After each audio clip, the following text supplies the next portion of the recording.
Welcome, everybody, to our last panel. And this is certainly last but not least. We have what we think are some very interesting and provocative proposals here. The topic is improving long-term incentives for research and development in the life sciences. There are many really challenging problems in the life sciences that don't necessarily get solved easily within our existing system. It's difficult to encourage companies and reassure them that their investments will be secured in some really challenging areas that we'll be addressing today among some of these challenging areas. With us, we have Professor Greg Salmieri. He's at Rutgers. As he'll probably note to you, he's a philosopher, not a patent lawyer, but we're very interested in his proposal. Professor Erica Litzen from the University of Missouri.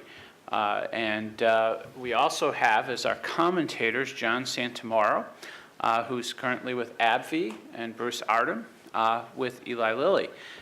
Each of these commentators, as always, has a distinguished career that you can look up. But with no further ado, though, I'll hand this over to Greg, and please go ahead. Should I talk from here or up there, I guess? Wherever you're more comfortable. Standing's a little more comfortable. All right, well, I was told that I can make blue sky proposals. So let me start with a proposal and then tell you how I got to that. So what I propose is that patents on antimicrobial drugs, that is, drugs that treat bacteria or viruses for that matter, that are where there's a worry about resistance developing to the drugs, that patents on such drugs should be renewable indefinitely so long as the drugs remain effective, that is, so long as the resistance remains low enough in the population. And I'll tell you a bit more about how we might try to measure and think about that later. The problem this proposal is meant to address is the well-known problem of the increasing prevalence of infections that are resistant to our current antimicrobial drugs, a problem that's made worse by the fact that there are not many new antimicrobial drugs in the pipeline. And this is a well-recognized problem. There have already been some legislative attempts to fix it, which I'll mention. And just to get a sense of how pressing and timely it is, here is from this September's, that is last month's, JAMA, the Journal of the American Medical Association. Quote, antimicrobial resistant infections affect more than 2 million people annually in the United States alone, accounting for an estimated 23,000 deaths and an estimated economic costs of $55 billion. And an estimated 300 million people worldwide could die prematurely in the next 35 years because of antimicrobial resistant infections. So high stakes. Two related aspects to this problem. As I said, one is the increasing prevalence of bacteria that are resistant to our current antimicrobial drugs, and the second is the dearth of new drugs under development that promise to be effective treatments against these bacteria. Both aspects of the problem are widely understood to be caused or exacerbated by features of the current economic incentives faced in the medical industry generally, and particularly the pharmaceutical industry. The growth of resistant bacteria, and so the eventual obsolescence of the antimicrobial drugs we have, is to some extent an inherent feature of using these drugs. The more you use them, the more resistance will be developed, and so one has to be judicious about using them. But it's exacerbated by what's generally agreed to be a problem of overprescription, of too liberal use of these drugs. In fact, it turns out they're often prescribed in cases where it's unlikely that they're even effective against, where there's not even a bacterial infection. The problem of overprescription is caused by a few factors. Among them are incentives of doctors to always do something to cover themselves from possible malpractice and so forth. But also relevant is the drug company's incentive to sell as much volume as they can of a new medicine, as much volume as possible, in the short period between the approval of the drug by the FDA and the end of the patent term. And the problem of the lack of new antimicrobials is agreed by most of the doctors and policy writers on this to be caused by the low or non-existent profit margins on such drugs. We're now down to, I think, 5 companies even researching this. So if they were prescribed less in the terms that they're, in the period between approval and patent exhaustion, they would obviously make less money on the drugs, and therefore there'd be even lower patent profit margin, and it would be even harder to afford to create them. So to just mention the couple of existing ideas that have received some attention on how to address this problem, and then tell you why I'm thinking about it a bit differently. First, there's the GAIN Act, which is an acronym. I won't spell out what it is, but it's part of the Food and Drug Safety Administration Safety and Innovation Act of 2012, which gives an extra 5-year market exclusivity in the U.S. on new antibiotics that will treat certain diseases, exclusivity to be achieved by the FDA, just not approving any competitive drugs for those 5 years. That's already in place, was signed by Obama. There have been a couple of drugs that have come out under it, I think 2 or 3. None of them have any new method of action, so no really big development here, but something. The current ideas that are most popular in the medical journals and policy journals involve delinking profit from sales volume. And there basically are 2 types of this idea. One is just to give a big cash prize from taxpayer money, right, to companies on FDA approval, so that they can make the money back just in a grant rather than in sales.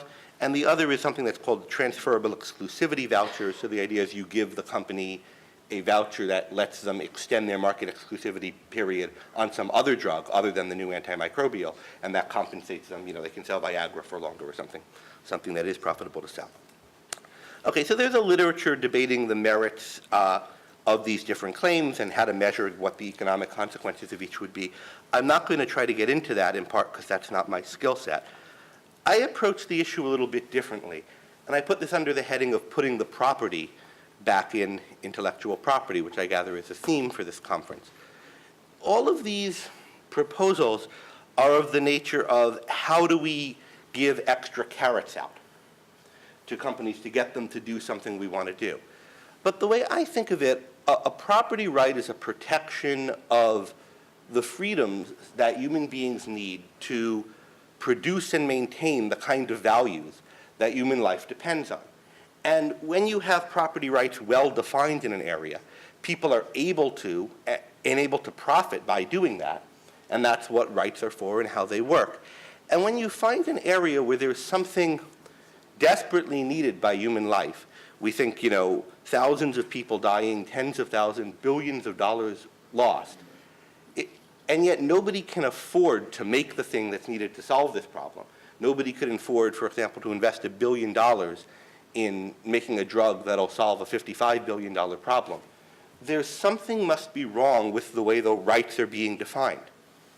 Or that's my hypothesis. And I don't think it's hard to see what the problem with how the rights are being defined here is. What I think we have here is basically a classic tragedy of the commons situation. In the traditional tragedy of the commons, right, there's a bit of land. The value of the bit of land as grazing land is contingent on it not being grazed on too much right now. And yet, since nobody owns the land, everybody grazes on it. Everybody has an incentive to graze a little bit more, and the ultimate value of the thing is diminished. In this case, the issue is that what is made less valuable, what is undermined by the overuse of antibiotics is the antibiotic itself. But it's the antibiotic sometime in the future. And at that time in the future, it's an unowned resource. And so the company who owns the patent on the antibiotic initially, or who's considering investing to develop an antibiotic that they'd have a patent on, can't have any incentive to try to keep the thing effective longer than its patent term. And therefore, they can't expect to get any money back on it, and they can't afford, therefore, to invest in it. And so the solution I'm suggesting addresses this in a fairly straightforward manner. They can keep the patent on the antibiotic forever, so long as they can show that it's still effective. And I envision, they would apply for a renewal, and they would cite the tests showing the increased effectiveness. There are different ways to measure this.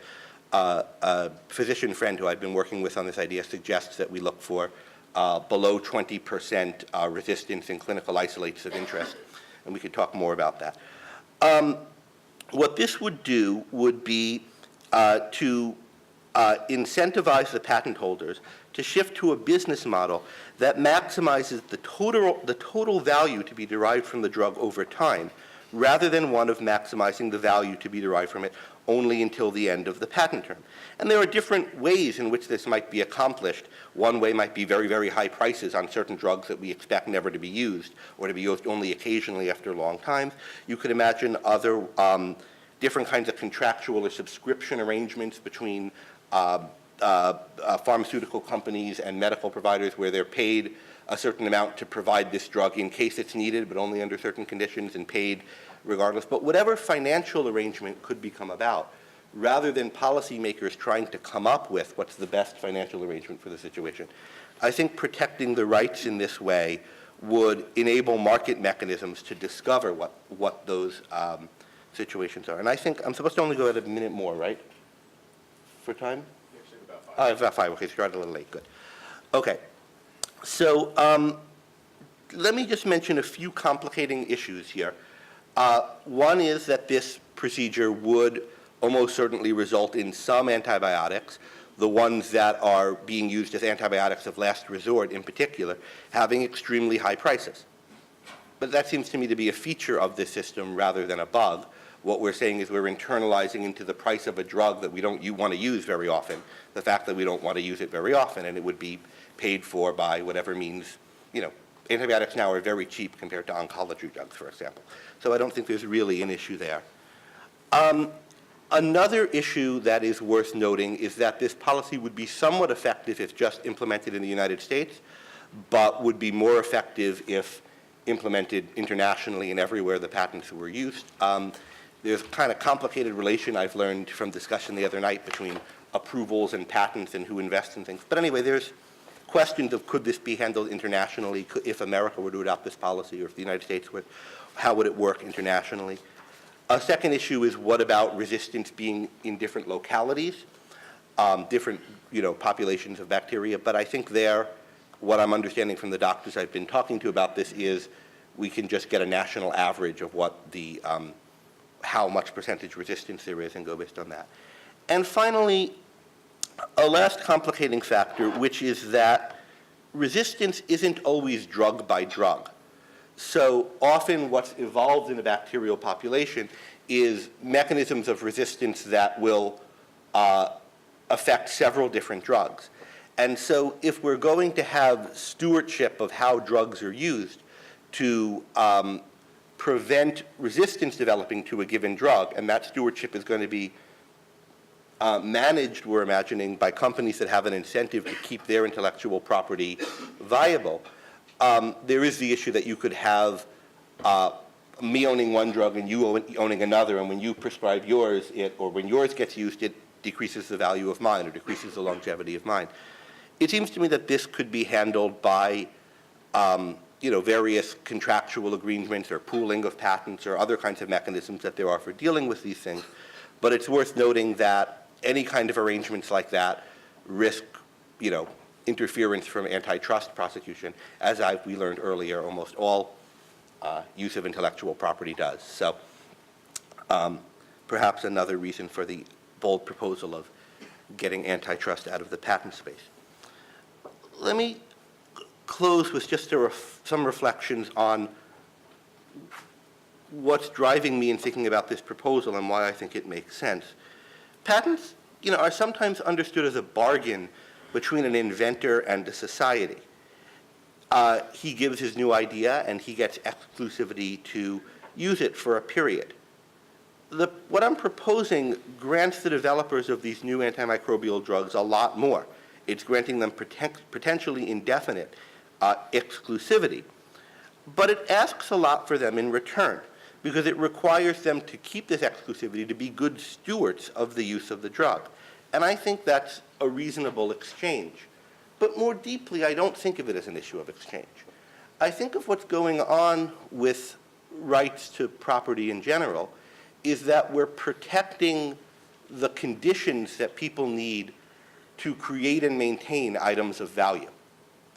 And in what you think of as a normal case of a patent, there's an intellectual action that's taken that creates an item of value.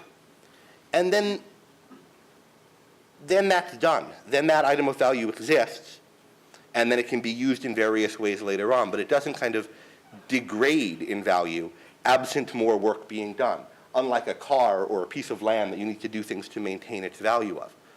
But I think what we're finding in the case of antibiotics is that there's a need for continual intelligent use and management for the item to maintain its value.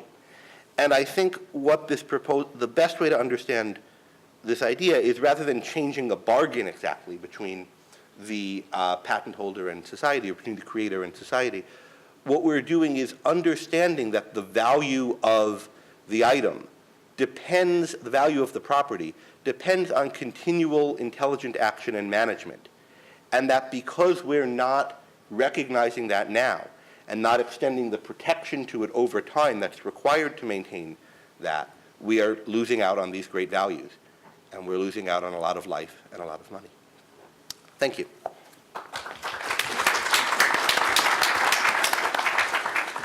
Thank you, Greg. The way we're doing this panel is we'll hear from Greg, and as we did, and then we'll hear from Professor Litzen as well, and then our commentators. Thank you. Great. Good? You can hear me in the back? Okay, so can you do the thing at 10 as well as 5? I didn't this thing, the Fitbit, it's like running out of battery. He just asked, so I... Awesome. Okay, yeah, so if you could do the 10 and the 5, that would. Do you have a 10? You'll just hand up to, okay, that's perfect. All right, so I have the unenviable job of being the very last affirmative proposal, which means I'm standing between you, well, the commentators as well, standing between you and your weekend, which means I need to make this a little bit more lively. And in fact, my proposal, the nice thing about CPIP conferences is I normally am kind of way out there, but in this case, my proposal really is a modest proposal. Unlike, it's not a Jonathan Swift type modest proposal, it's not an Adam Mossoff type modest proposal. It is actually pretty modest. It's especially tame coming after permanent patents for antibiotics, okay? So my topic is new uses for already approved drugs. For example, interferon, initially approved for hairy cell leukemia, many years later, game changer for hepatitis C. Or example, Lilly's Avista product, initially approved for osteoporosis, some large number of years later, has breast cancer indications. This work costs a couple $100 million. It's not like developing a new molecular entity, but it's not cheap. And we have federal statutes in place that provide an incentive, well, that provide property rights to encourage that research. And those federal statutes, those incentives, are designed to make the use excludable, and I'll talk about what that means, even if the exclusive rights on the underlying compound and the initially approved indication have expired. They're written specifically that way to make the new use excludable. And my concern, what motivates my proposal, is that they aren't excludable in practice. And the reason for that is a combination of FDA practices and policies, state law, generic industry practices, and other practices within the healthcare delivery and finance system. And my proposal starts with the premise that there's absolutely nothing wrong with the incentives. The patent law, the exclusivity law, I'll explain that. Those are fine, and they're written fine. The problem is these other things, administrative practices and these other behaviors. And so what I want to do is change the behavior that is leading to what is essentially widespread infringement. And I want to just sort of step back for a second and say that this is not about the incremental innovation that is sometimes labeled as evergreening, okay? That is typically about new formulations, and patients and physicians switch over to version 2.0, and people get all upset about the market switching to the brand company's second generation product. That's not what I'm talking about. I'm talking about a different kind of incremental innovation. It is Avista now for breast cancer when it was originally only for osteoporosis. So what are the incentives in question? There are two. The first is their patent incentive, right? Their new uses for existing compositions of matter are patentable. So the company can get a patent protecting that new use, which is separate and apart and distinct from any patent that might have claimed the underlying composition of matter or the first use. The other thing is, broadly speaking, regulatory exclusivity. This is statutory. I don't mean it's something FDA creates, but the basic idea is for the new use, there is a period of time when FDA cannot approve a generic drug for that use. It's 3 years for small molecule drugs. There isn't one for biological medicines. If it's a rare disease, so for example, Lilly comes up with a vista for some orphan disease, is what we call them, really rare diseases. It's a 7-year period. These are regulatory exclusivities. It's a bar on FDA approval of the generic for that use. And then there is the patent, which is, of course, a prohibition on making or selling or using the compound for that use. And these are designed to be a temporary barrier to entry, so meaning that a generic drug won't be sold, used, approved, whatever, for the disease for a period of time. The use, the disease, you could say, is excludable. Why is it that, in fact, it is not excludable? It's a combination of things. The first one, the most significant one, is that FDA will approve the generic drug for the unprotected uses. Composition, the compound, exclusivity and patent expiring, original use, expiring. FDA will approve the generic and let them just carve that out of their labeling. So it's approved and it has everything in it and they just redacted out the thing that's protected, all right? So that's the first thing. And FDA will approve it even if everybody agrees that 95% of the sales are going to be for the protected use. Doesn't matter. They didn't put it in their package insert, so it's approvable. All right, so that's the first thing that happens. The second thing that happens is FDA designates that generic drug as substitutable. All right? And they don't differentiate. They don't say, well, it's substitutable for this use, but it's not approved for this one, and it's not substitutable for it. They don't do that. They just say, hey, it's substitutable. And in our opinion, that means it can be substituted, and there will be no difference in the clinic. All right? The clinical results for any given patient are going to be the same. All right? So it's just a flat blanket. We call it an A rating in the business. Indiscriminate. All right? That feeds directly into state laws, which vary in how they're drafted, but they are, let's say, the average approach is if it's designated as interchangeable by FDA, it's going to be automatically substitutable. So I get my prescription. I'm just going to keep picking on Evista. I get my prescription for Evista for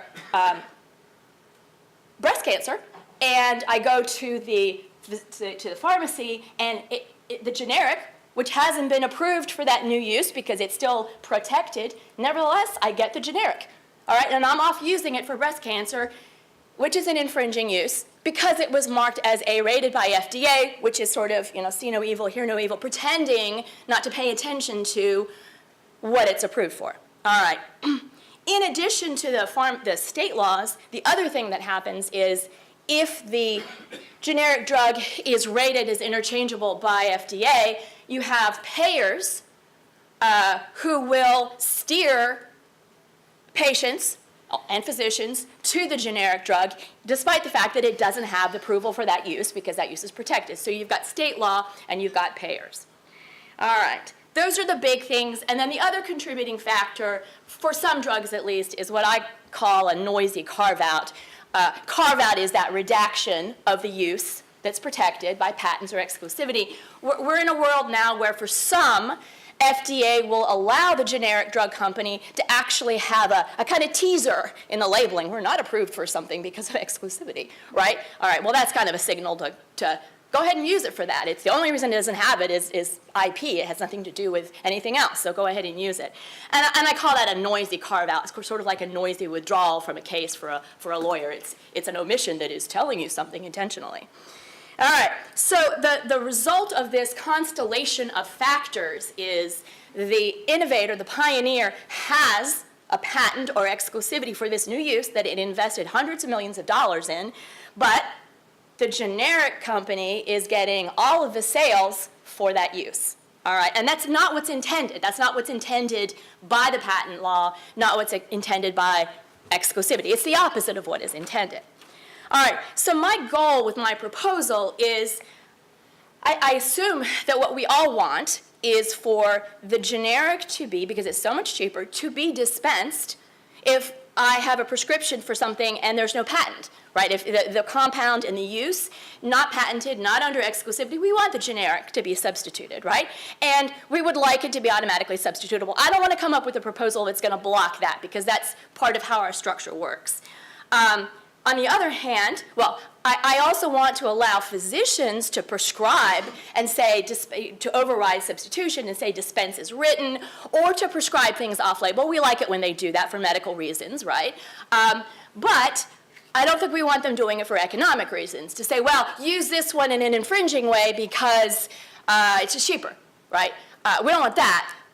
And ultimately, what we want is, having said those other three things, we want the pioneer's product distributed for the use that is still being protected. And that, if I can come up with something that will achieve those four things, it shouldn't be controversial, right? It may be controversial in how much burden it is to implement or how much of a change it is from how we currently do things. But in terms of the end result that I'm trying to accomplish, it is things that are not under patent exclusivity.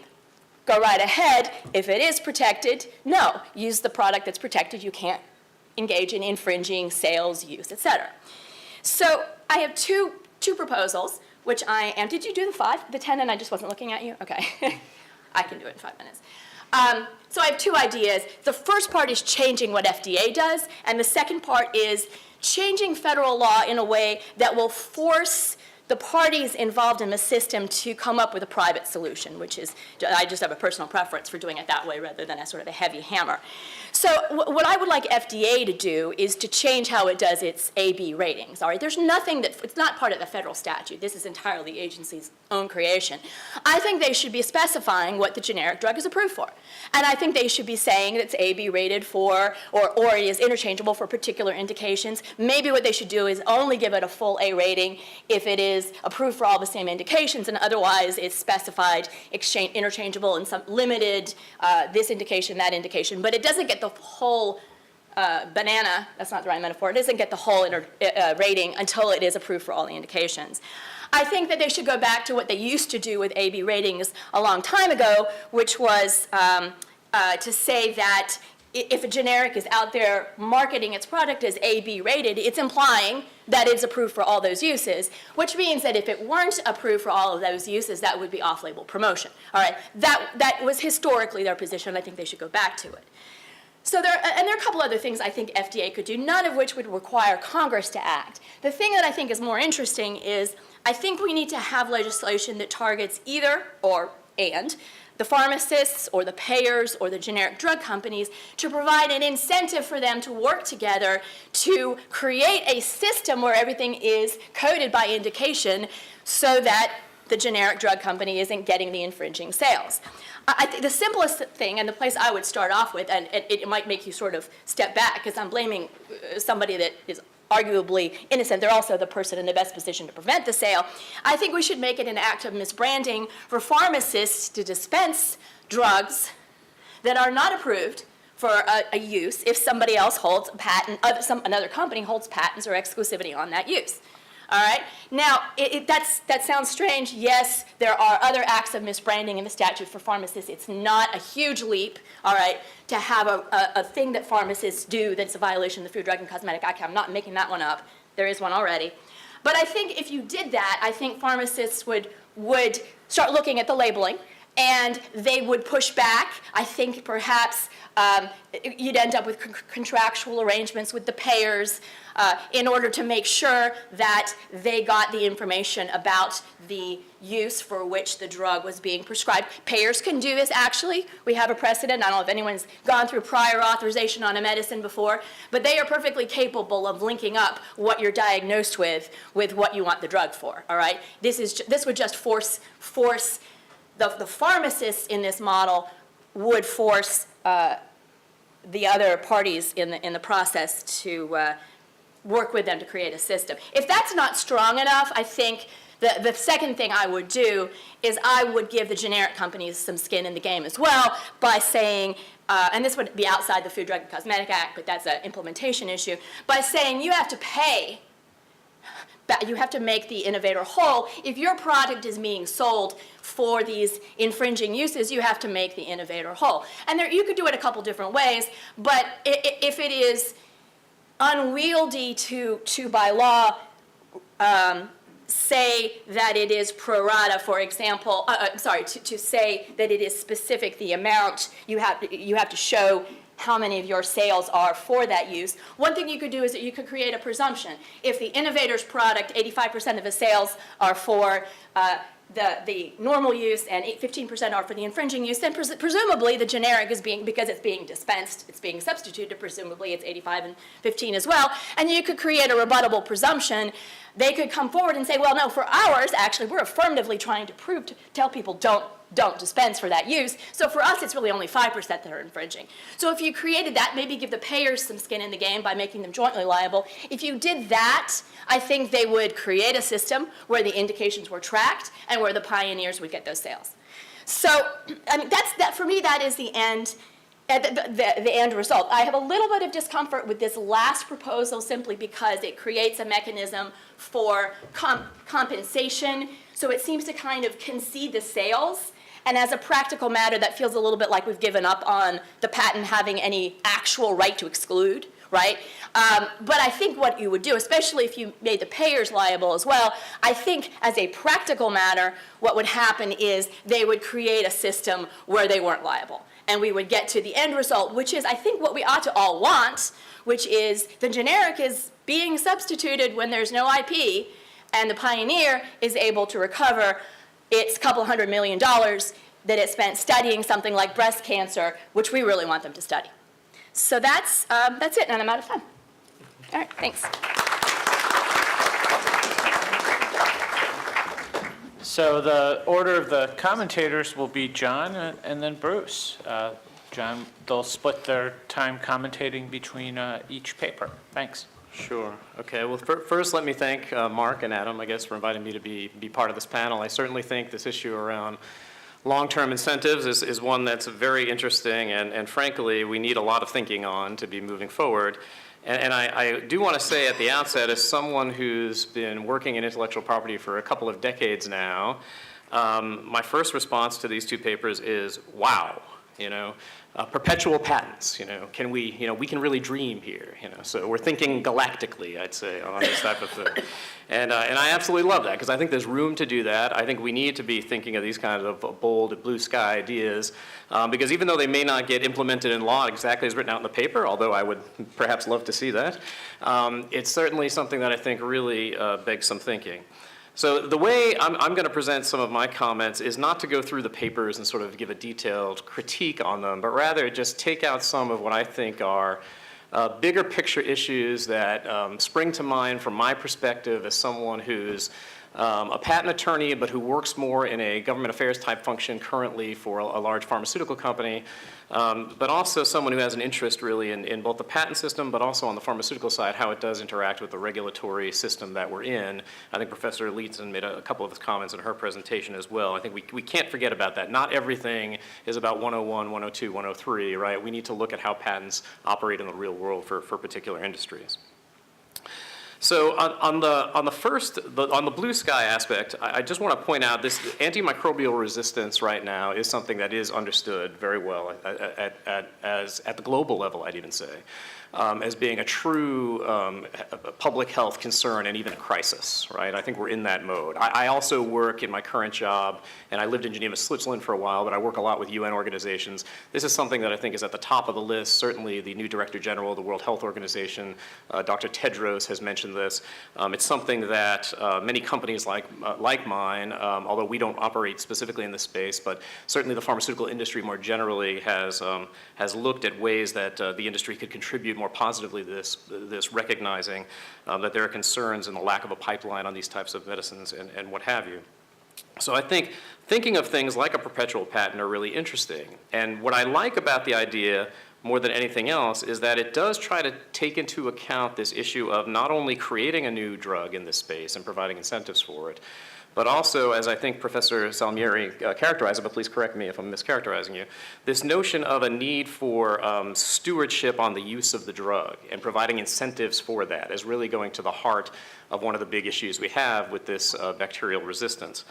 The question that I have, though, in looking at this, because I think it's a really sort of exciting or intriguing idea, is that it does change the nature of what we're talking about when we think of a patent, right? Many of us, especially like myself, who are from the United States, we think even when you're looking at the fundamental philosophy behind the patent system, you look at the constitutional language, we're talking about things like limited times, so is that consistent with a perpetual patent right, right? We're looking at things like promoting the progress of the useful arts, or what I think of that as sort of creating new inventions. So the idea being this quid pro quo that I learned in law school about the fact that the inventor gets this period of exclusivity, and that's in exchange for giving the world something new. But in this case, what we're really talking about is providing these renewable extensions for this stewardship aspect on that.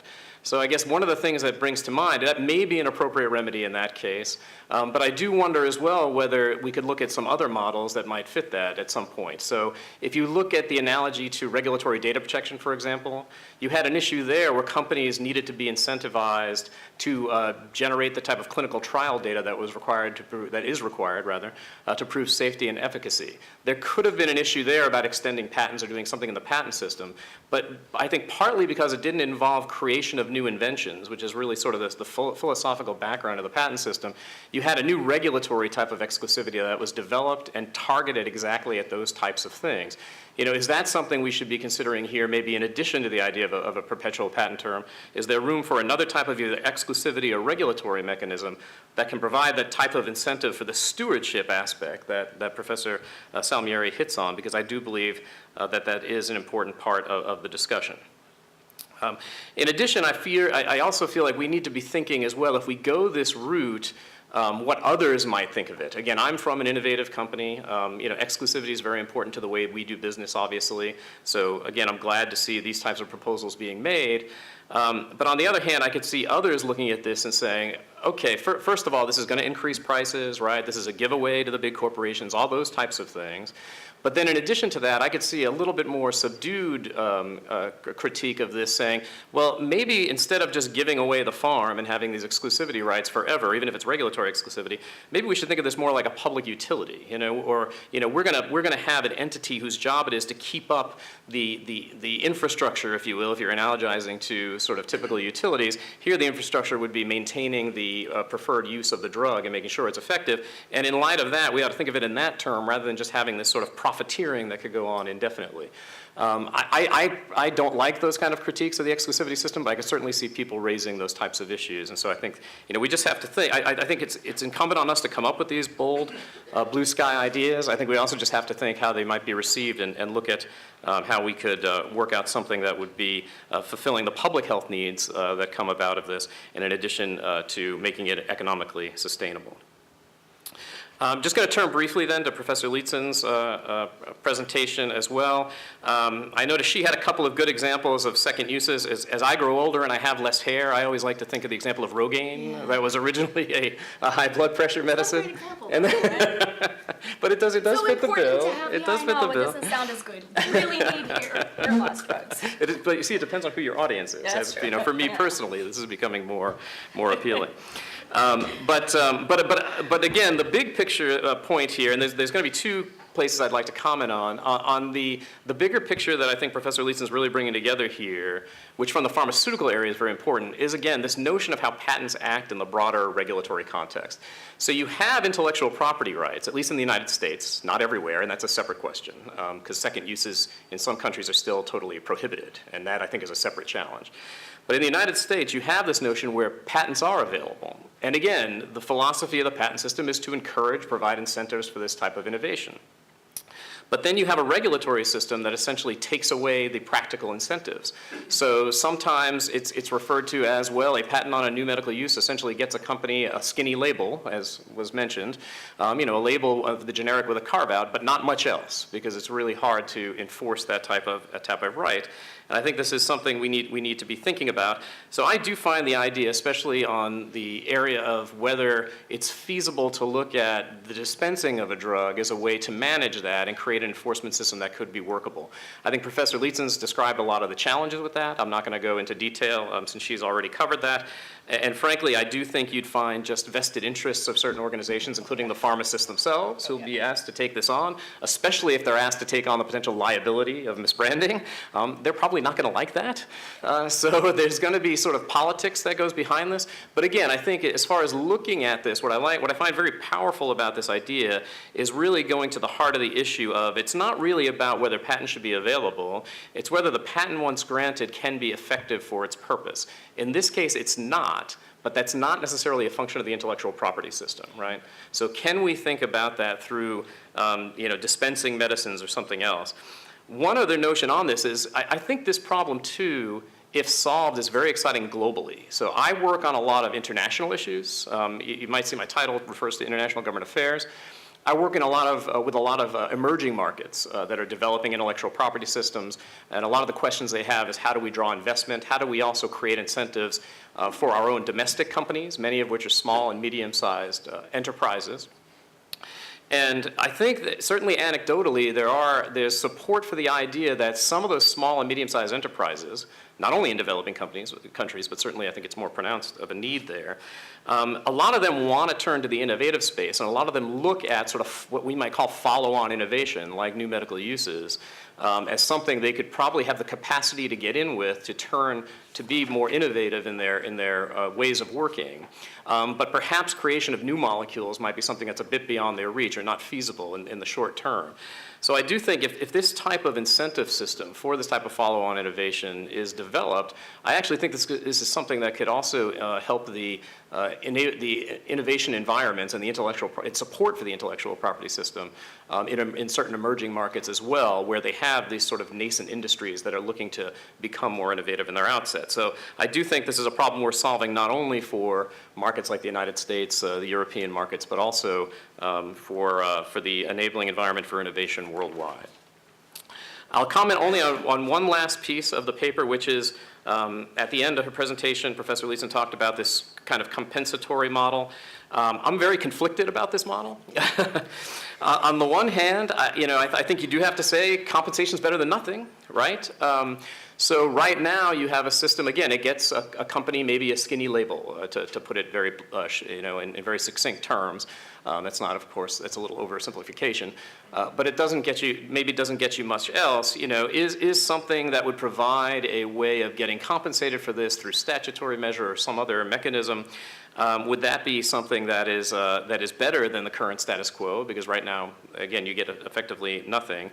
But as Professor Leeson mentions, I think when you're looking at the system more broadly, the fact that it does concede infringement, and rather large-scale infringement, is a real significant problem. And so, and then even if you get beyond that, you also have this notion then of getting into how you would determine compensation and all these types of things. I mean, Professor Lietzen went into just some of the complexities on who would pay for it and how they would allocate that. There's also, I think, just a lot of issues on how you would calculate it. If you look at scenarios now under a compulsory licensing type model, which unfortunately this would be a bit analogous to, we have standards globally for what is known as adequate remuneration under the TRIPS agreement. We have wildly different views on what that means. So on the one hand, you have sort of systems that take more of like the U.S. government use approach. You're looking at reasonable and entire compensation, trying to recreate sort of an arm's length transaction on what an appropriate royalty would be. But you also have a lot of other countries that just want to set a particular percentage of manufacturing costs, which I don't see how that takes into account the economic value of the invention, which is also supposedly required under the TRIPS agreement. So if you go this route, not only are you potentially normalizing compulsory licenses, which I think is a very dangerous road to go down, but you also have these sort of just practical issues in how you would put that together. But again, very exciting, interesting ideas, and glad to be here to take part in the discussion. Thanks, John. Bruce? Yeah, first, let me thank Adam and Mark for inviting me to speak, and I just want to say on behalf of Lilly, we participated in the trade secret dialogue. It's been very constructive thus far, and we hope to move forward with that initiative, that very important initiative. I want to single out our colleagues from Corning as being leaders as well. And while I represent Lilly today, I make no representation that everything I say today is going to be settled Lilly policy.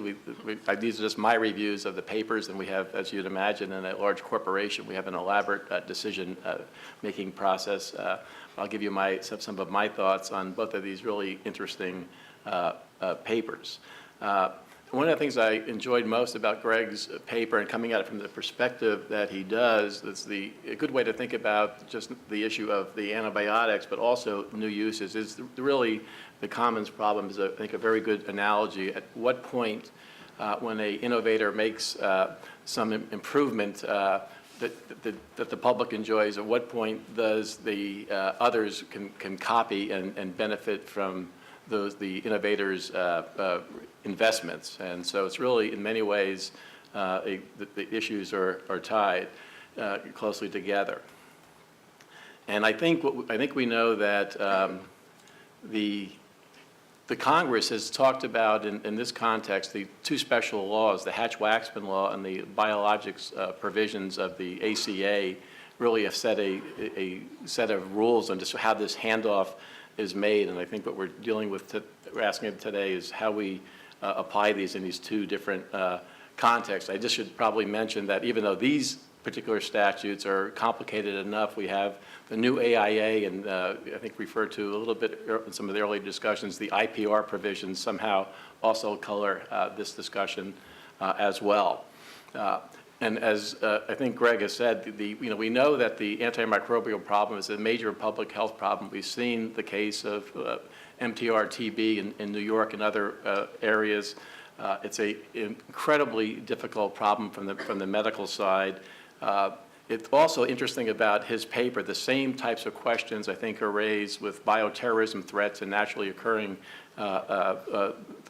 threats as well. There's actually, if you look at there's a list of over 300, I think, diseases and conditions for which there are no adequate treatments on the bioterrorism side, and some of the same issues with respect to biologics arise. Because really what the nation needs, what the world needs, so they need a medicine chest full of medicines that we really don't want to use unless needed. And so, maybe one of the toughest, I think, areas is the one that Greg has touched on. What do you do to have a broad scale or a narrow scale antibiotic when we don't want to use it? We don't want to encourage the proliferation of use of the Z-Pack. Every time somebody sneezes, and next thing you know, they go to the doctor, here's a Z-Pack, and all we've done is made it ineffective. And so it's very difficult what my colleagues in the medical profession want. They really want things in a medicine chest and with we actually never use. And so, of course, that's a very difficult, not just an IP problem, it's a very difficult scientific problem. It's a very difficult commercial problem, because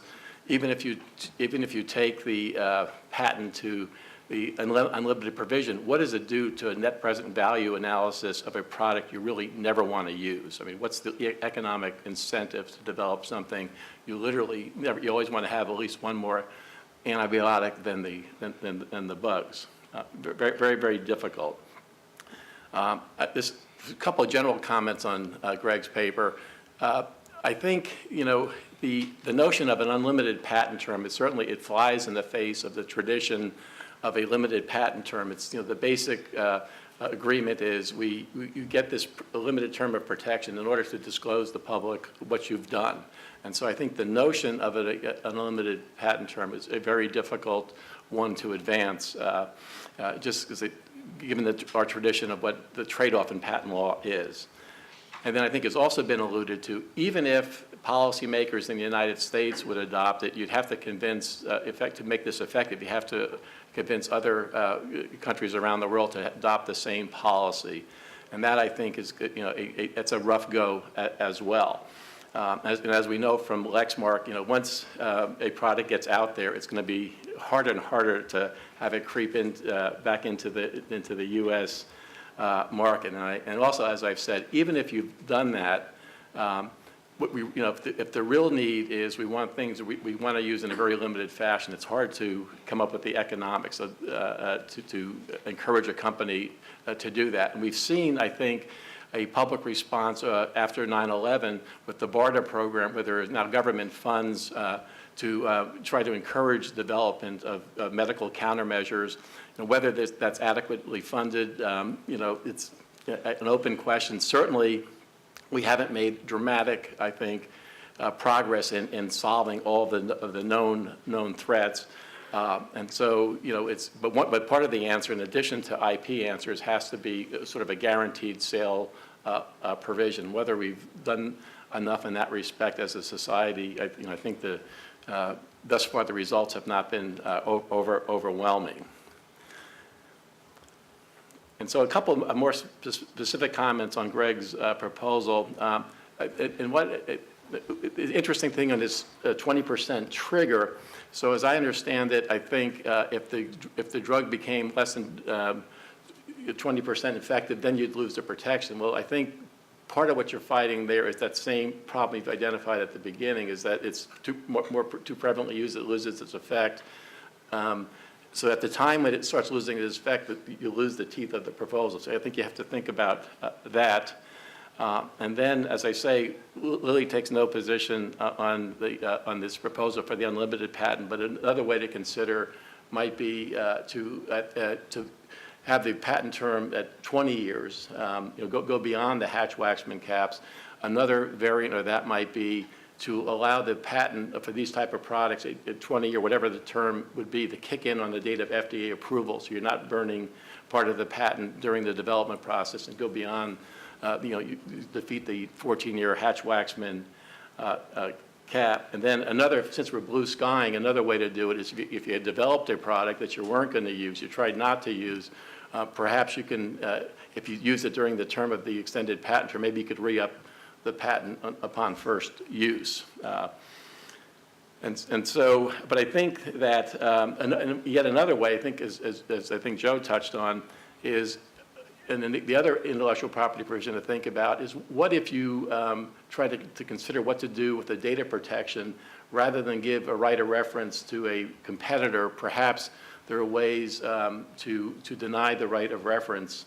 And then you ask the competitor to go through these same testing, the cost and risk that the pioneer did. Now, of course, there's ethical problems, I think, in getting IRBs and others to decide to redo tests of something, that we know it could be successful. But it's another potential IP barrier to be considered, I would think.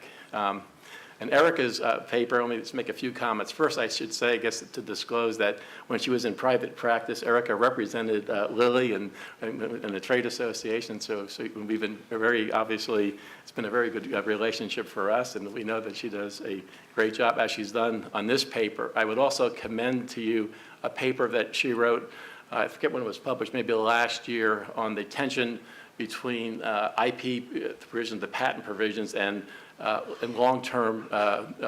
Get it off SSRN, please, Okay, in the next week and a half. Yeah. All right, to drive up my download. It's really good, because basically the thesis is, for the harder to research diseases, there's a structural problem. So the longer it takes, the less IP you get.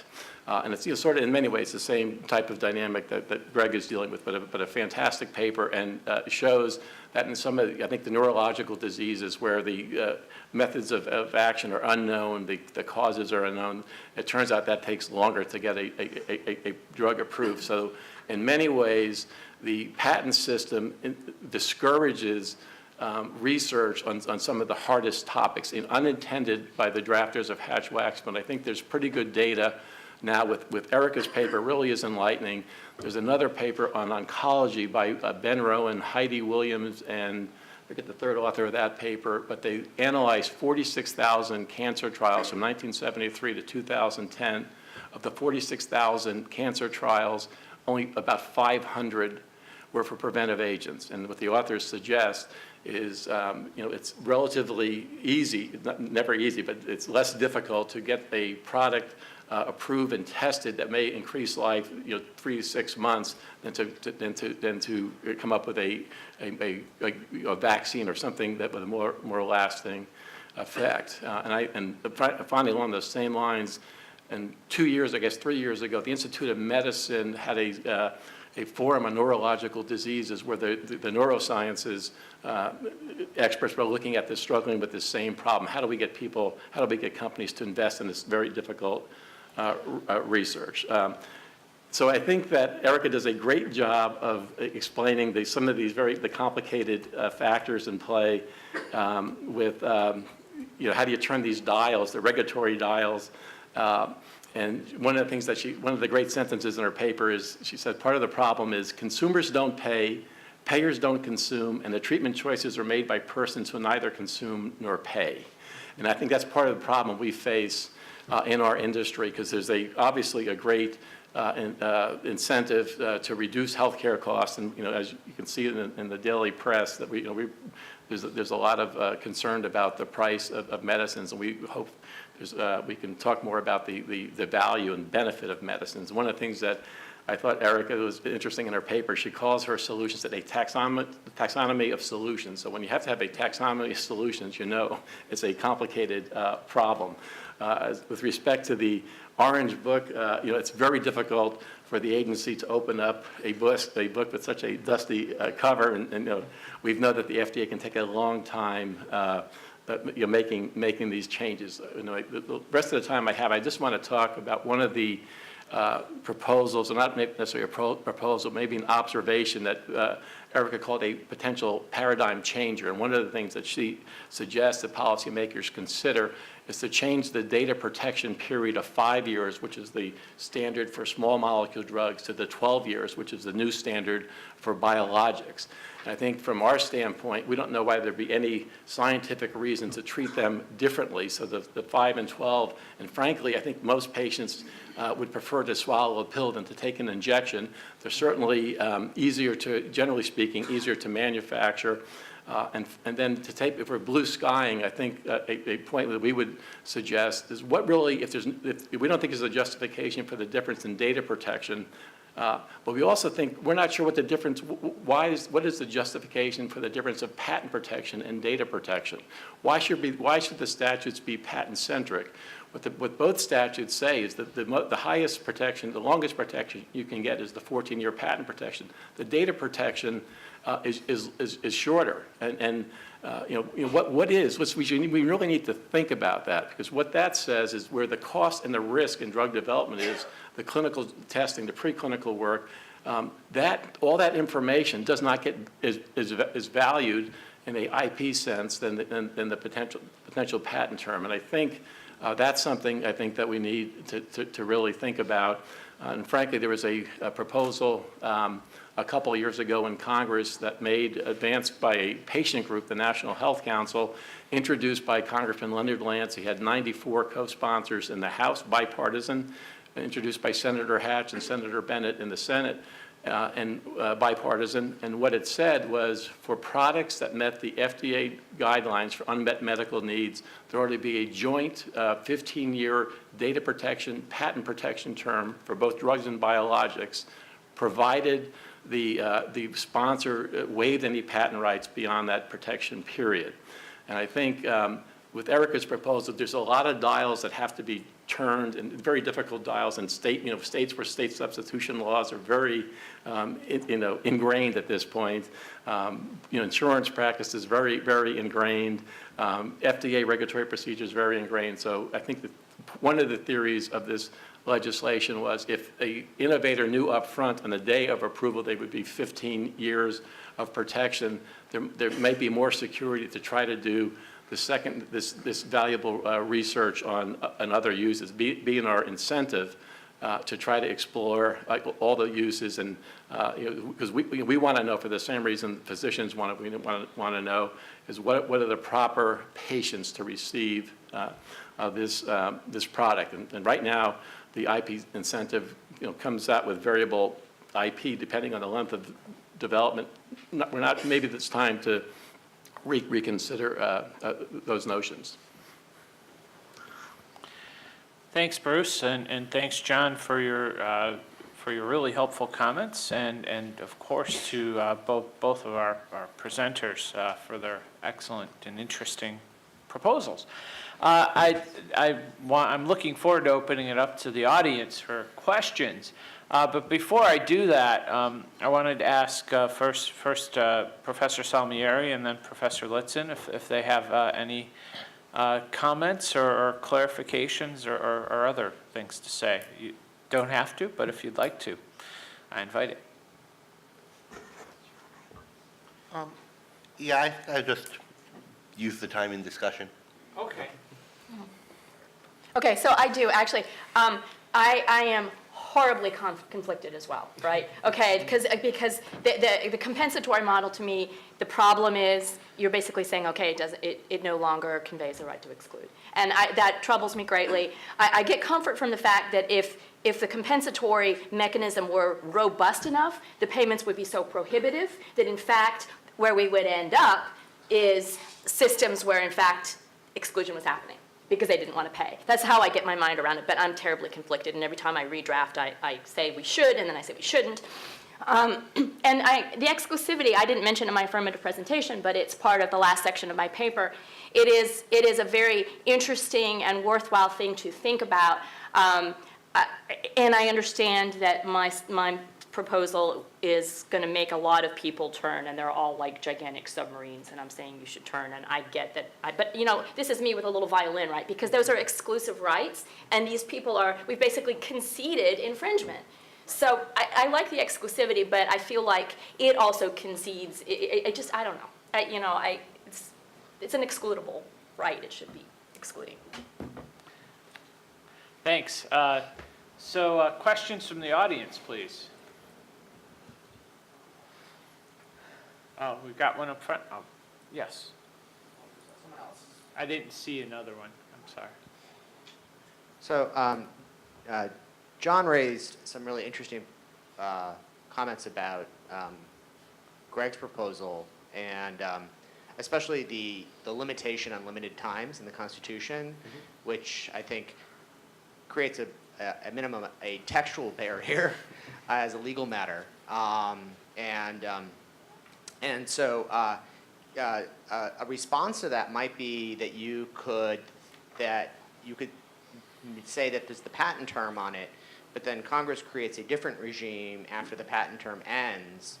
That's what we would call in the IP space sui generis protection, more like database protection that they've proposed, or like federal trademark protection. Federal trademarks run in perpetuity, in part because they're not based on the IP clause. They're based on the Commerce Clause.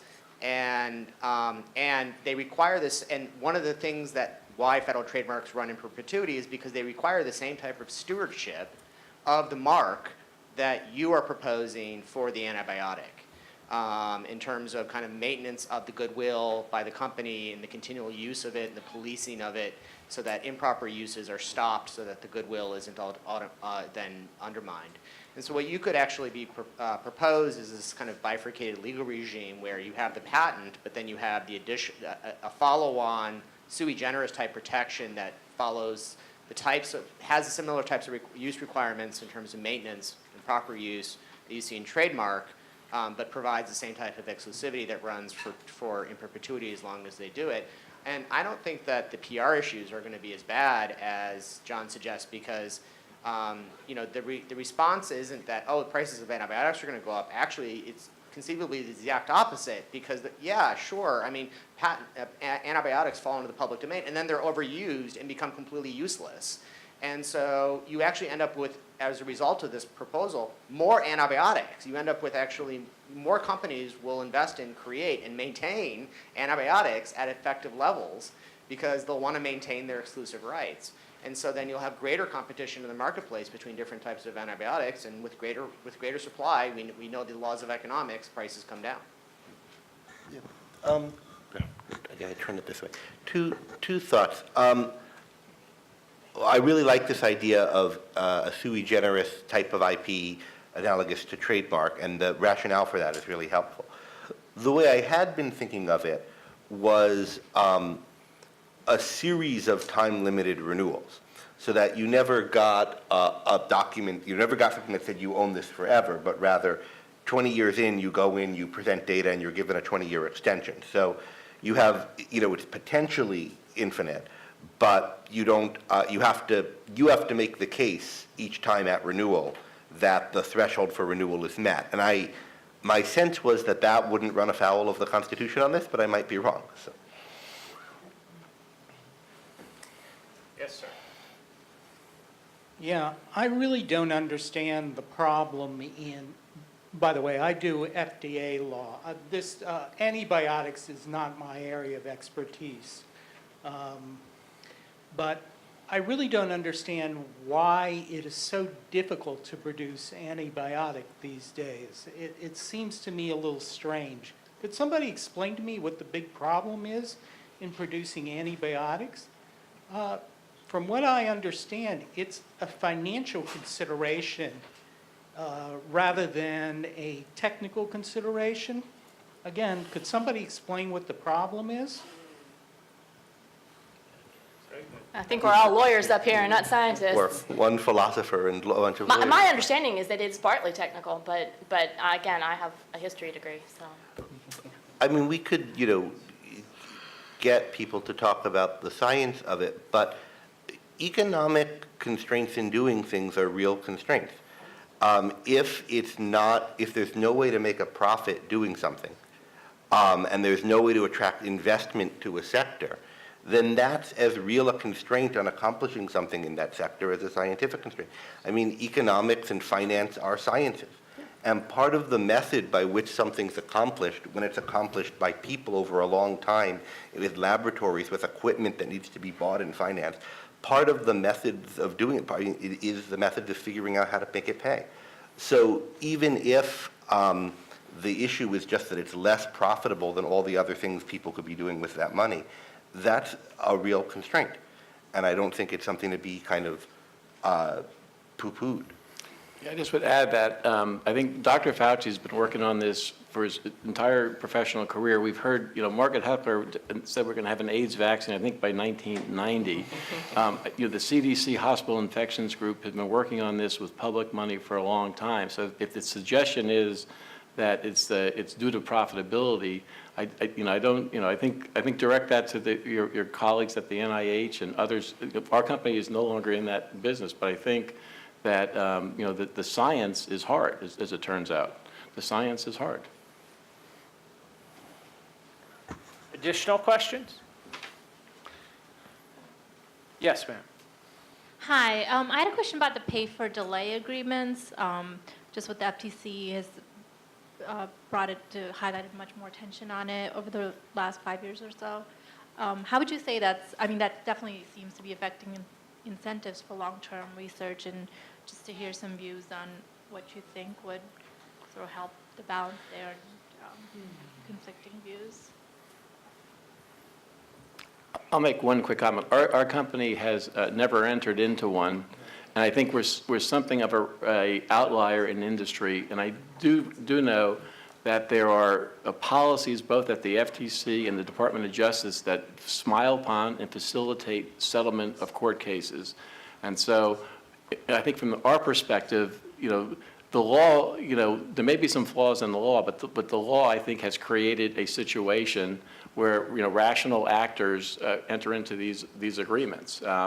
And, to our point on this other law proposal I was talking about is if you waive your patent rights, and in order to get an upfront guarantee of a term of protection, the handoff at the end of that term is absolute. There's no, you have to waive that right to settle those cases. But I think, both the generic partners, I think, in the industry are entering into agreements that, they believe are in their interest. And, but I think what we would say is let's look at the provision of law that apparently, and I know that there's, with the text of the law, it has been interpreted to say the first filer gets certain rights, but probably the intent was the successful defender of the patent case was to get that 180-day provision. And because of the statutory language employed, and the way the courts have interpreted it probably did not meet, the intent of the drafters. Certainly, I don't think anybody in 1984 would have thought that this would be a major area of activity in the Hatch-Waxman handoff. It just, I think, it's one reason why I think ought to be more discussion on, just what the interfaces are between the pioneer and the generic firms and copy and biosimilar firms. Erica? Yeah, I just want to say one other thing, and I don't disagree with actually any of that. But for me, thinking about my topic, which was sort of new uses and the patent protection on that, the whole debate about reverse payments is sort of a problem we'd like to have. The problem in the new use section is you can't enforce those patents at all, right? So you try to sue a generic company for induced infringement, and you can't get there, right? So that's the problem for us, is there aren't patent litigation suits that are proceeding that could result in, that have a credible threat of imposing liability on a generic company, and so there's no settlement, there's no suits to settle in the first instance with respect to new uses. Erica, that actually raises one question I had. If you could give us perhaps a sense of the, how often are these patents even filed? They don't sound valuable, but on the other hand, to somebody who's not aware of the actual statistics and industry, they might be questioning, is it just that they're not as valuable as Professor Litzen would like, or is it they're kind of missing, aren't they? Because the generic companies aren't challenging them because they don't need to bother, right? And they're not there to challenge either. So you're saying the patents are missing or the suits are missing? Well, both kind of, right? Yeah. I think it's a combination. I mean, I'm starting the process of gathering the data for an empirical piece, but I think both are missing. At some point, there's no incentive to do it, to even bother with getting the patent on the new use and getting the product approved for the new use if everybody else's products are just going to be dispensed in an infringing way. Why bother, right? Right, and so we're not seeing as much research as you would like on second medical uses, right? And we know, I mean, the hepatitis example is the classic, but there are plenty of examples where the second use, the third use is a game changer for the public health. And if the assumption is we're missing these, to me, it's a really rich source of comparatively inexpensive research compared to a new molecular entity that we're not getting. Yeah, Just one further comment on this, because I touched upon this in the context of emerging markets on this, but the other thing is, because those incentives are lacking, I mean, we're really talking here with sort of a bit of an assumption that we're all talking about incentives for the actual innovator of the original product to be doing this follow-up work, and that's of course very important, and my company is in that business of creating new molecular entities, so we certainly are interested in that. But nonetheless, I mean, you're also then, I think, solving an issue there that could spur research and development by third-party companies as well, particularly with significantly older drugs, right? And where there might be an interest in, a university program or, a spin-off company or some small entity. And again, I was using the example in emerging markets where you'd have capability to do that because there aren't these effective incentives currently now. It's hard to justify for those entities to put resources into that type of research, but I think there could be significant unmet medical needs that could be met by that. Other questions from the audience? So I was fascinated by Bruce's point about the fact that we have potential bioterrorism threats for which we don't have drugs, and I was wondering if Greg, not to put you on the spot too much, but how do you think those fit into your proposal? On the one hand, they could to some extent, but on the other hand, the hope is we don't use them at all, right? And so there's probably never, the hope is we never financially, there's never a financial return on them. What do you think? Well, so there can be financial returns on things you never use. If you have a way to price in if you can get financial instruments, right, that price in risk, that's what insurance is. Hopefully, I hope to never use the flood insurance I have on my house, but so I don't know what business models would work in each of these fields, and the bioterrorism ones are, there are extra complications we have to think about, but The question is, there are lots of places in the world, right, where people get paid for things they never do. They get paid on contingencies for various things. They're paid retainers to do things, and they don't end up doing the thing. There's lots of situations in which you pay people just in case you need something.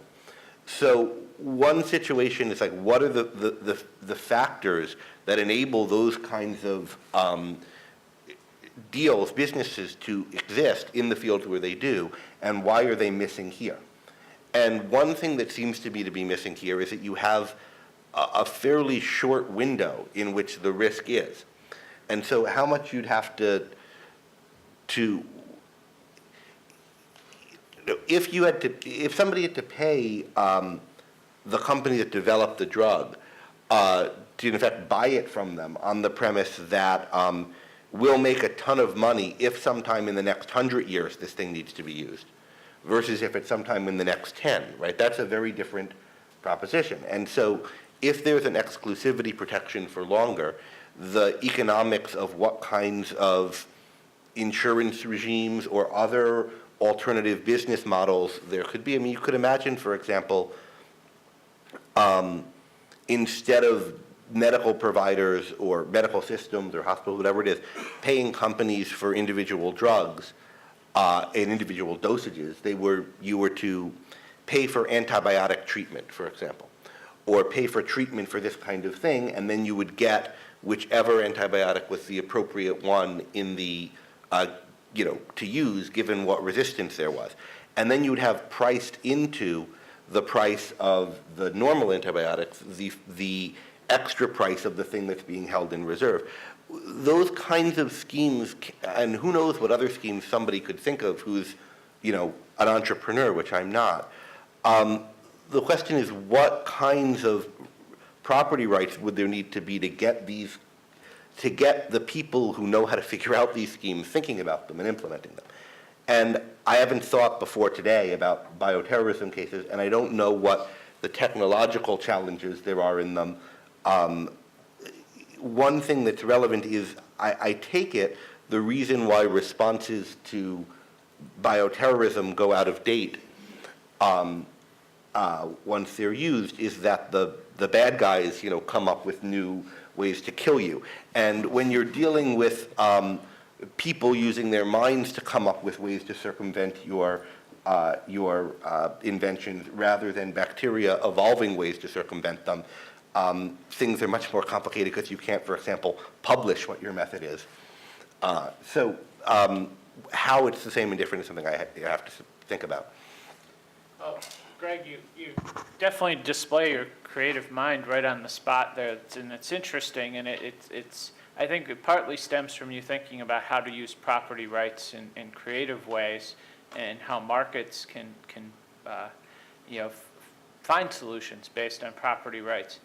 And one thing we might address here for a moment is perhaps contrast the property rights-based solutions to some of the ones that have already been proposed, both with respect to your solution and more generally. I think what we've seen proposals from, for example, from coming out of BU's project that certainly involve what they call delinking the incentives for producing antibiotics from the profit motive and having essentially, the government take over stewardship of this. What's the advantage of your proposal versus government, the government stewardship and control of this area? Well, the delinking language has been used in different ways. The JAMA article, which I mentioned at the beginning, talks about delinking, but their version of delinking is that they pay a big cash prize to pharmaceutical companies once they develop something. So it's still linked to profit, it's just not linked to sales volume, right? You could see the kinds of IP proposals I'm suggesting as solutions as delinking also in a way, not delinking to profit, but delinking to short-term sales volume, right? And instead, the profit depends on overall value created for consumers over time. Now, how is that way of delinking from short-term sales volume better, in my view, than the government taking over this sector of the economy, basically, or further taking it over? And the answer is that the government taking over that sector of the economy via, a government project to create the new antibiotics, or the government just buying them all up by prizes or whatever it is, depends on some small set of policymakers elected at a particular time, subject to all the competing interests on them as studied in public choice and so forth, happening to get the right answer right now. Whereas a system that recognizes that the values we're depending on for our lives here depends on a lot of creative work done by different people, which people we don't know in advance who they're going to be and where they're going to be, but which creates a way in which the people can capture financially the value they're creating, creates a system in which the best minds interested in this topic, wherever they are over whatever time period, can come up with new solutions that aren't known in advance. So one thing it definitely assumes for your proposal to work is a credible commitment from the government that this property right will still be around in 20 or 40 years, which means stable and effective rights and perhaps an end in the near future to the constant annual revision of, or attempted revision of our patent system. It's a bit of an editorial comment, I suppose. Yeah, and not just some stability in the patent system, but I expect, you guys can tell me a lot more, but I suspect that the tremendous uncertainty about the healthcare system in America generally is having impacts on the incentives to produce new drugs. I'm guessing no comment on that. Anything else from the audience? Well, with that, I'd like to thank our panel, and I think unless any of you have a final closing comment, I don't see that. So we're about at our end time. We'd like to save. I think we'd like to have some wrap up. Just a wrap. Adam, would you like to say a few remarks in wrapping up together? But first, let's thank our panel.